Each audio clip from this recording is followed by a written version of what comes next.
Hi dear students, welcome all of you. From the paper Optics, Magnetism and Electricity, we started the chapter Laser and Fiber Optics and studied the portion Laser. Here we are going to discuss about the topic Fiber Optics. Fiber optics is that branch of optics which deals with communication by transmission of light through ultra pure fibers of glass or plastic. നമുക്ക് send ചെയ്യേണ്ട informations messages എല്ലാം light റേസിൻ്റെ ഫോമിൽ send ചെയ്യാൻ വേണ്ടിയാണ് നമ്മൾ optical fibre cables use ചെയ്യുന്നത്. നമ്മൾ send ചെയ്യുന്ന മെസ്സേജസ് ഒരു എൻഡിൽ നിന്ന് മറ്റേ എൻഡ് വരെ ഡിസ്റ്റോഷനൊന്നും സംഭവിക്കാതെ ട്രാൻസ്മിറ്റ് ചെയ്യണമെങ്കിൽ ഇവിടെ ടോട്ടൽ ഇൻറ്റേർണൽ റിഫ്ലക്ഷൻ നടക്കണം. The principle of optical fibre cables is total internal reflection. ഇനി ടോട്ടൽ ഇൻറ്റേർണൽ റിഫ്ലക്ഷൻ എന്താണെന്ന് നോക്കാം. ലൈറ്റ് റേ ഒരു ഹൈ റിഫ്രാക്റ്റീവ് ഇൻഡെക്സ് മീഡിയത്തിൽ നിന്നും ഒരു ലോ റിഫ്രാക്റ്റീവ് ഇൻഡെക്സ് മീഡിയത്തിൻ്റെ ഇൻ്റർഫേസിൽ വന്ന് വീഴാണ്. Suppose glass and air. ഗ്ലാസ്സിൽ നിന്നും ഒരു ലൈറ്റ് റേ സഞ്ചരിച്ച് എയറിൻ്റെ ഇൻ്റർഫേസിൽ വന്ന് വീഴുകയാണെങ്കിൽ some portion undergoes refraction and some portion undergoes reflection. ആ ഒരു ആംഗിൾ ഓഫ് റിഫ്രാക്ഷൻ θ2 എന്ന് പറയുന്നത് ആംഗിൾ ഓഫ് ഇൻസിഡൻസ് θ1 കൂടുതലായിരിക്കും. ഇനി നമ്മൾ ഈ ആംഗിൾ ഓഫ് ഇൻസിഡൻസ് കുറച്ചുകൂടി കൂട്ടിക്കൊടുക്കുകയാണ്. ഒരു പർട്ടിക്കുലർ ആംഗിൾ θc എന്ന് പറയുന്ന ഒരു ആംഗിളിലെത്തുമ്പോൾ ഈ ആംഗിൾ ഓഫ് റിഫ്രാക്ഷൻ എന്ന് പറയുന്നത് 90 ഡിഗ്രി ആവും. അതായത് ഈ ഒരു ഇൻ്റർഫേസിലൂടെ തന്നെ ലൈറ്റ് റേ അങ്ങ് സഞ്ചരിക്കും. ഇനി വീണ്ടും ആംഗിൾ ഓഫ് ഇൻസിഡൻസ് കൂട്ടുകയാണ്. θcയേക്കാൾ കൂട്ടുകയാണെങ്കിൽ ഈ ലൈറ്റ് റേ അല്ലെങ്കിൽ ഈ ഒരു റിഫ്രാക്ഷൻ്റെ ആംഗിൾ പിന്നെയും കൂടും. അതായത് റിഫ്രാക്ഷൻ നടക്കുന്നതിന് പകരം ലൈറ്റ് റേ കംപ്ലീറ്റ് ആയിട്ട് ആ മീഡിയത്തിലോട്ട് തന്നെ റിഫ്ലക്റ്റ് ചെയ്ത് പോകും. ആ ഒരു പ്രോസസ്സിനെയാണ് ടോട്ടൽ ഇൻറ്റേർണൽ റിഫ്ലക്ഷൻ എന്ന് പറയുന്നത്. അപ്പോൾ ഈ θcനെയാണ് നമ്മൾ ക്രിട്ടിക്കൽ ആംഗിൾ എന്ന് വിളിക്കുന്നത്. ക്രിട്ടിക്കൽ ആംഗിൾ എന്ന് പറയുമ്പോൾ ആ സമയത്ത് ആംഗിൾ ഓഫ് റിഫ്രാക്ഷൻ 90 ഡിഗ്രി ആയിരിക്കും. അതായത് ലൈറ്റ് റേ രണ്ട് മീഡിയത്തിൻ്റെയും ഇൻ്റർഫേസിലൂടെ സഞ്ചരിക്കുന്നു. ഈ θcയേക്കാൾ കൂടിയ ആംഗിളിലാണ് ലൈറ്റ് റേ വന്ന് ഇൻസിഡൻറ്റ് ചെയ്യുന്നതെങ്കിൽ അത് കംപ്ലീറ്റ് ആയിട്ട് ആ മീഡിയത്തിലോട്ട് തന്നെ റിഫ്ലക്റ്റ് ചെയ്ത് പോകുന്നു. അതിനെയാണ് ടോട്ടൽ ഇൻറ്റേർണൽ റിഫ്ലക്ഷൻ എന്ന് വിളിക്കുന്നത്. അപ്പോൾ നമ്മുടെ ഒപ്റ്റിക്കൽ ഫൈബർ കേബിൾസിനകത്ത് വന്ന് വീഴുന്ന ലൈറ്റ് റേസ് കംപ്ലീറ്റ് ആയിട്ട് അതിനകത്തോട്ട് തന്നെ റിഫ്ലക്ഷൻ നടന്ന് പോകണം. അങ്ങനെ ടോട്ടൽ ഇൻറ്റേർണൽ റിഫ്ലക്ഷൻസ് കണ്ടിന്യൂസ് ആയിട്ട് നടന്ന് അത് നമ്മുടെ ഔട്ട്പുട്ട് എൻഡിൽ എത്തണം. റിഫ്രാക്ഷൻ നടന്ന് ലൈറ്റ് റേ ഡിസ്റ്റോർട്ടഡ് ആയി പോകാൻ പാടില്ല. അപ്പോൾ അതുകൊണ്ട് തന്നെ കംപ്ലീറ്റ് ആയിട്ട് ടോട്ടൽ ഇൻറ്റേർണൽ റിഫ്ലക്ഷനാണ് അവിടെ നടക്കുന്നത്. Then the structure of optical fibre.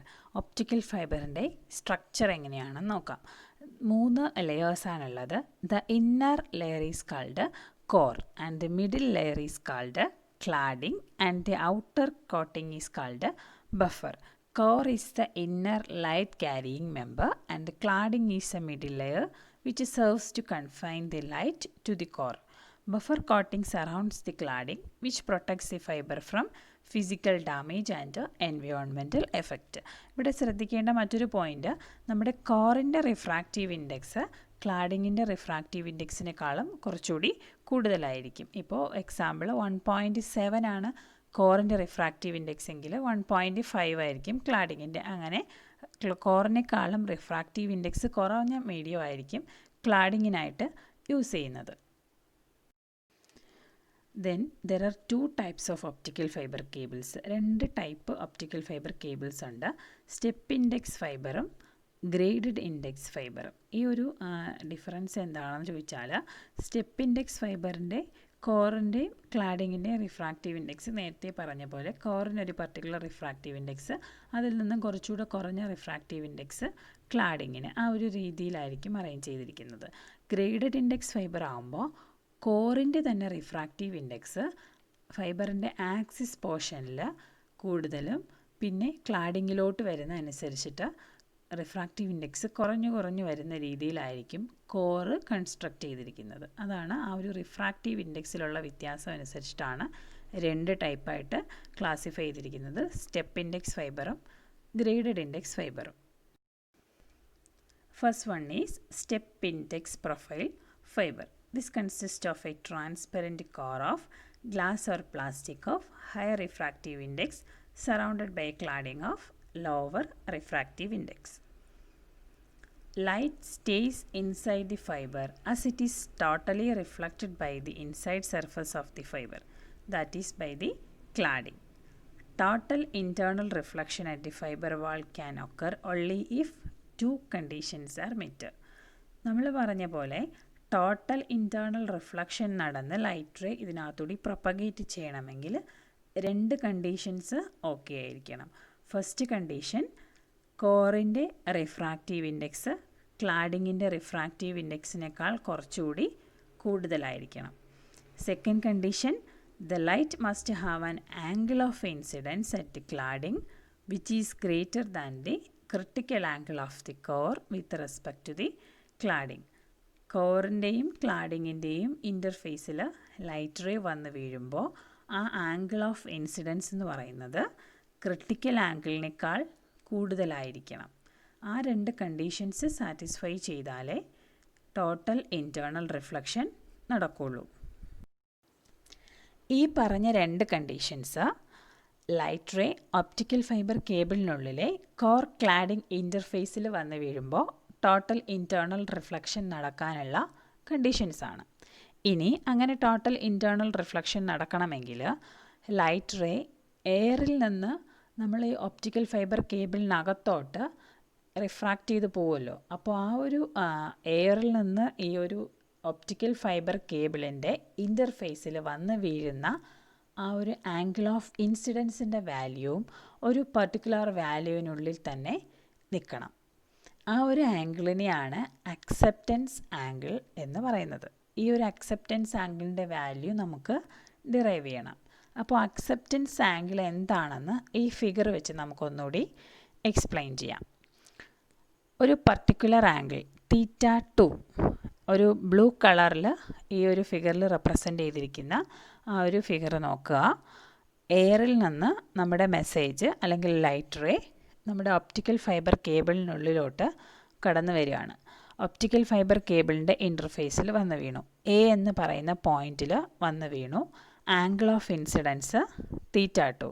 അങ്ങനെയാണെങ്കിൽ എയറിൽ നിന്ന് ഒപ്റ്റിക്കൽ ഫൈബർ കേബിളിനുള്ളിലോട്ട് പോവുകയാണ്. അപ്പം മീഡിയം വ്യത്യാസം വരികയാണ്. അവിടെ റിഫ്രാക്ഷൻ സംഭവിക്കുകയാണ് ലൈറ്റ് റേക്ക്. എ എന്ന് പറയുന്ന പോയിന്റിൽ വെച്ച് ലൈറ്റ് റേ ഈ ഒരു ഫൈബറിനുള്ളിലോട്ട് റിഫ്രാക്റ്റ് ചെയ്ത് പോകുന്നു. Angle of refraction θ1. ആ ഒരു ലൈറ്റ് റേ ഡി എന്ന് പറയുന്ന പോയിന്റിൽ വന്ന് വീഴാണ് കോർ ക്ലാഡിംഗ് ഇൻ്റർഫേസിൽ. അവിടെ വന്നിട്ട് കുറച്ച് ലൈറ്റ് റേ റിഫ്രാക്റ്റ് ചെയ്ത് ക്ലാഡിങ്ങിലോട്ട് പോയി, കുറച്ച് ലൈറ്റ് റേ റിഫ്ലക്റ്റ് ചെയ്ത് കോറിലോട്ട് തന്നെ തിരിച്ചു വന്നു. അതായത് അവിടെ ടോട്ടൽ ഇൻറ്റേർണൽ റിഫ്ലക്ഷൻ നടന്നിട്ടില്ല. ഇനി ഈ θ2 എന്ന് പറയുന്ന ആംഗിൾ ഓഫ് ഇൻസിഡൻസ് കുറച്ചുകൂടി കുറച്ചു. θ0 എന്ന് പറയുന്ന ഒരു പർട്ടിക്കുലർ ആംഗിളിൽ വന്ന് വീഴാണ്. ആ ഒരു റെഡ് ലൈൻ സൂചിപ്പിക്കുന്നത് θ0 എന്ന് പറയുന്ന ആംഗിൾ ഓഫ് ഇൻസിഡൻസിൽ എ എന്ന് പറയുന്ന പോയിന്റിൽ വന്ന് വീഴുന്ന ലൈറ്റ് റേ ആണ്. അത് റിഫ്രാക്ഷൻ സംഭവിച്ചു. ആംഗിൾ ഓഫ് റിഫ്രാക്ഷൻ θ6 ബി എന്ന് പറയുന്ന പോയിന്റിൽ വന്ന് വീണു. ആ ലൈറ്റ് റേ കംപ്ലീറ്റ് ആയിട്ട് ടോട്ടൽ ഇൻറ്റേർണൽ റിഫ്ലക്ഷൻ നടന്ന് കോറിനുള്ളിലോട്ട് തന്നെ പ്രൊപ്പഗേറ്റ് ചെയ്തു. അപ്പോൾ അതാണ് ആ ഒരു അക്സെപ്റ്റൻസ് ആംഗിൾ. θ0 ആണ് അക്സെപ്റ്റൻസ് ആംഗിൾ എന്ന് പറയുന്നത്. അപ്പോൾ ഈ θ0 എന്ന് പറയുന്ന വാല്യൂവിനേക്കാൾ കുറഞ്ഞ വാല്യൂവിലായിരിക്കണം എയറിൽ നിന്ന് ഈ ഒരു ഒപ്റ്റിക്കൽ ഫൈബർ കേബിളിലോട്ട് ലൈറ്റ് റേ വന്ന് ഇൻസിഡൻറ്റ് ചെയ്യേണ്ടത്. ആ ആംഗിളിനെയാണ് നമ്മൾ അക്സെപ്റ്റൻസ് ആംഗിൾ എന്ന് വിളിക്കുന്നത്. ആ ആംഗിൾ വെച്ചിട്ട് നമ്മൾ അവിടെ ഒരു കോൺ വരയ്ക്കുകയാണെങ്കിൽ അതിനെയാണ് അക്സെപ്റ്റൻസ് കോൺ എന്ന് പറയുന്നത്. So any light aimed at the fibre end within this cone will be accepted and propagated to the far end of the fiber. Okay, acceptance angle എന്ന് പറഞ്ഞാൽ അതാണ്.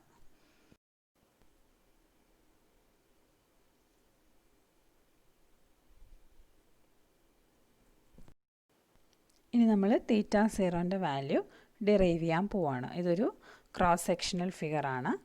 N1 റെപ്രസെൻ്റ് ചെയ്യുന്നത് കോറിൻ്റെ റിഫ്രാക്റ്റീവ് ഇൻഡെക്സ്, അതിനെ ചുറ്റിക്കാണുന്ന ക്ലാഡിങ്ങിൻ്റെ refractive index N2, എയറിൻ്റെ refractive index N0. ഇനി ഈ ഫിഗർ വെച്ചിട്ട് നമുക്ക് തീറ്റ സീറോൻ്റെ വാല്യൂ ഡിറൈവ് ചെയ്യാം.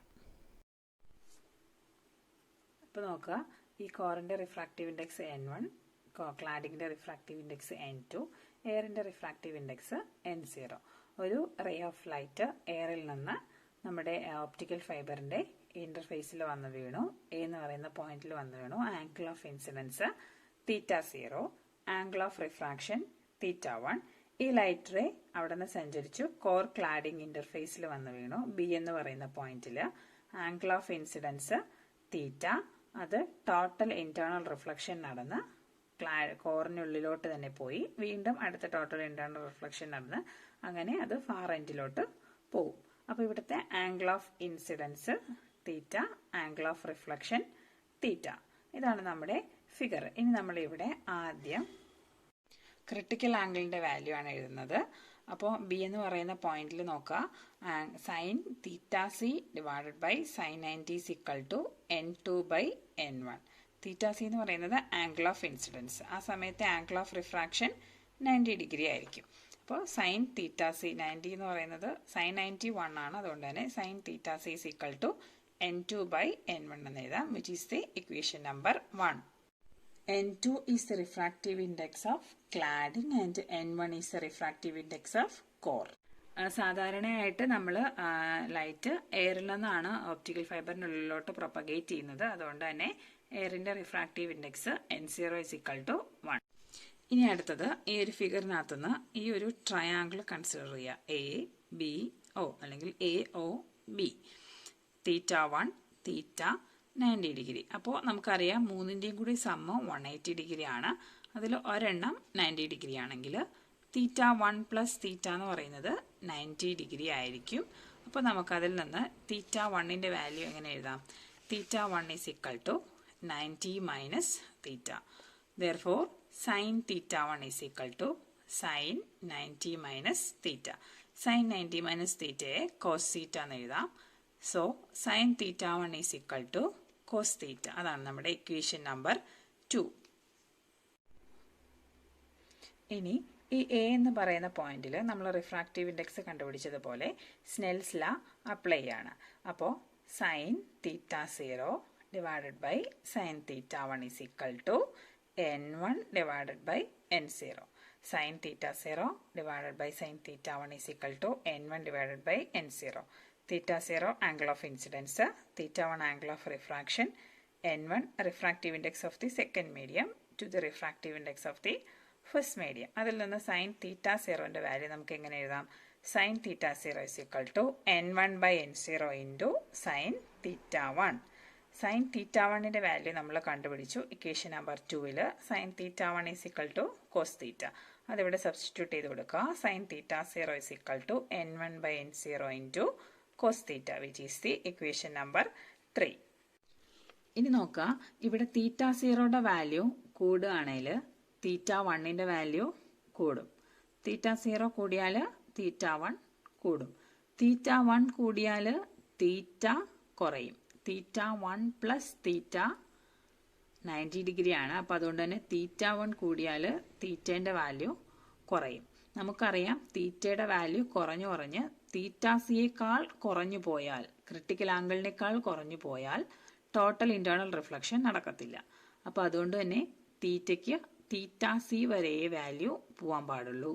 അപ്പോൾ അവിടെ θc ആകുമ്പോൾ നമ്മുടെ θ0ൻ്റെ വാല്യൂ ആണ് അക്സെപ്റ്റൻസ് ആംഗിൾ എന്ന് പറഞ്ഞു. അതിനെ നമുക്ക് θ0 മാക്സിമം എന്ന് റെപ്രസെന്റ് ചെയ്യാം. ഇനി ആ ഒരു വാല്യൂ ആണ് നമ്മൾ കണ്ടുപിടിക്കാൻ പോകുന്നത്. അപ്പോൾ ഇക്വേഷൻ നമ്പർ 1ൽ നിന്ന് sign θc is equal to N2/N1, അതാണ് നമ്മുടെ ഇക്വേഷൻ നമ്പർ 1. അതിനെ സ്ക്വയർ ചെയ്യാണ്. അപ്പോൾ sine square θc is equal to N2/N1 square എന്ന് എഴുതാം.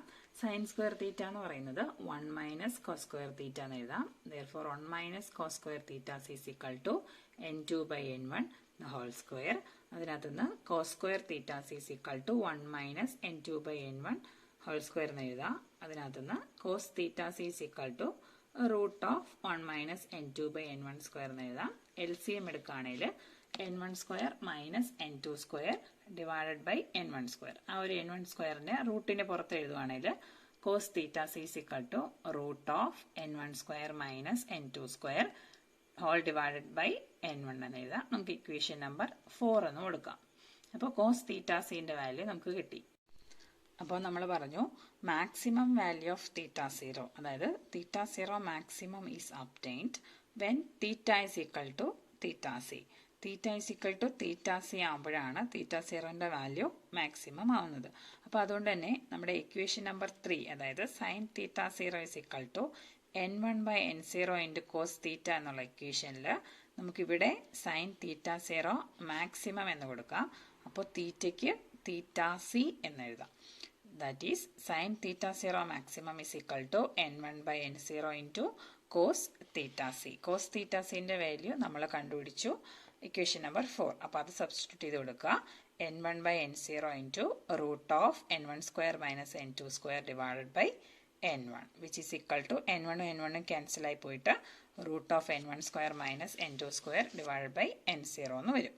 അപ്പോൾ നമുക്ക് തീറ്റ സീറോ മാക്സിമം എങ്ങനെ എഴുതാം? Sine inverse root of n1 square minus n2 square divided by n0. അതാണ് അക്സെപ്റ്റൻസ് ആംഗിൾ അല്ലെങ്കിൽ തീറ്റ സീറോ മാക്സിമം. അപ്പം ഈ ഒരു അക്സെപ്റ്റൻസ് ആംഗിൾ നമുക്ക് കോറിൻ്റെയും ക്ലാഡിങ്ങിൻ്റെയും റിഫ്രാക്റ്റീവ് ഇൻഡെക്സ് അഡ്ജസ്റ്റ് ചെയ്തുകൊണ്ട് നമുക്ക് ഡിറ്റർമിൻ ചെയ്യാനായിട്ട് പറ്റും. അതുപോലെ ഈ ഒരു ഫൈബറിൻ്റെ ന്യൂമറിക്കൽ അപ്പാർച്ചർ അല്ലെങ്കിൽ ഫിഗർ ഓഫ് മെറിറ്റ് എന്ന് പറയുന്നത് ഈ ഒരു വാല്യൂ ആണ്, sine theta zero maximum which is equal to root of n1 square minus n2 square divided by n0. n0 എന്ന് പറയുന്നത് എയറിൻ്റെ റിഫ്രാക്റ്റീവ് ഇൻഡെക്സ് ആണ് വിച്ച് ഈസ് ഈക്വൽ ടു 1. അതുകൊണ്ട് തന്നെ നമുക്ക് numerical aperture is equal to root of n1 square minus n2 square എന്നെഴുതാം. ഇത്രയാണ് step index ഫൈബറിലുള്ളത്. ഇനി അടുത്തത് graded index fibre. Graded index fibre ആകുമ്പോൾ നമ്മൾ പറഞ്ഞു കോറിൻ്റെ റിഫ്രാക്റ്റീവ് ഇൻഡെക്സ് വേരി ചെയ്താണ് വരുന്നത്. ഫൈബറിൻ്റെ ആക്സിസിൽ നിന്ന് ക്ലാഡിങ്ങിലോട്ട് വരുന്നതിനനുസരിച്ചിട്ട് റിഫ്രാക്റ്റീവ് ഇൻഡെക്സ് കുറഞ്ഞു കുറഞ്ഞു വരുന്ന രീതിയിലാണ് കോറ് ഡിസൈൻ ചെയ്തിരിക്കുന്നത്. അപ്പോൾ മൾട്ടി മോഡ് ട്രാൻസ്മിഷൻസിലൊക്കെ ഈ ഒരു ഗ്രേഡഡ് ഇൻഡെക്സ് ഫൈബറാണ് യൂസ് ചെയ്യാറുള്ളത്.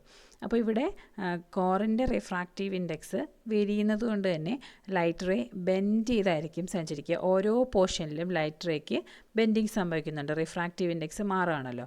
അപ്പോൾ അങ്ങനെ ലൈറ്റ് റേ ബെൻഡ് ചെയ്തിട്ട് ഒരു ബെൻഡ് ചെയ്ത റേയുടെ ഫോമിലായിരിക്കും സഞ്ചരിക്കുന്നത് ഈ ഒരു ഗ്രേഡഡ് ഇൻഡെക്സ് ഫൈബറിനകത്തൂടി. ഇത് മൾട്ടി മോഡ് ട്രാൻസ്മിഷൻസിനാണ് നമ്മൾ യൂസ് ചെയ്യാറുള്ളത്. ഒപ്റ്റിക്കൽ ഫൈബർ കേബിൾ എന്താണെന്നും അതിൻ്റെ 2 ടൈപ്സ് ഓഫ് ഓപ്റ്റിക്കൽ ഫൈബർ കേബിളും ആണ് നമ്മൾ പറഞ്ഞത്. Okay, thank you.